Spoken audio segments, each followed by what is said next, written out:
Hello guys, শুভ সকাল। বন্ধুরা, আপনারা কেমন আছেন? আমি আজকে সকালে চলে গেলাম বাজারে। বাজারে গিয়ে দেখি এত সুন্দর ভেন্ডি, দেখা লোভ সামলাইতে পারি নাই, নিয়ে আসলাম। সাথে দেখেন একদম তরতাজা টাটকা পুঁই শাক। তা আমাদের বাসায় সবাই পুঁই শাকটা খুবই পছন্দ করে। চলে গেলাম মাছ বাজারে গিয়ে দেখি মাছ। তা আমার আবার এই মাছটা ভালোই লাগে। বেশ বড় মাছ হইলে মাছটা কিন্তু স্বাদ হয় বেশি। তাই আর কি মাছটা দেখে আমার খুব ভালো লাগলো। এটা হচ্ছে গ্লাস কাপ। বন্ধুরা, এখানে 6 কেজি মাছ।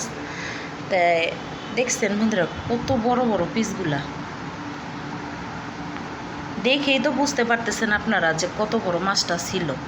আর দেখেন কতগুলা ডিম হয়েছে। আমি অবশ্য বাজারে গেলে কখনো ডিমওয়ালা মাছ আনি না, কারণ ডিম হইলে মাছের স্বাদ থাকে না, এই জন্য। কিন্তু মাছটা দেখে পছন্দ হইলো, নিয়ে নিলাম। এখন দিয়ে ডিম আছে, আর আজকে একটু ডিমওয়ালা মাছটাই নিলাম, কারণ করলা দিয়ে ডিম দিয়ে, মাছের ডিম দিয়ে ভাজি খেতে অনেক স্বাদ।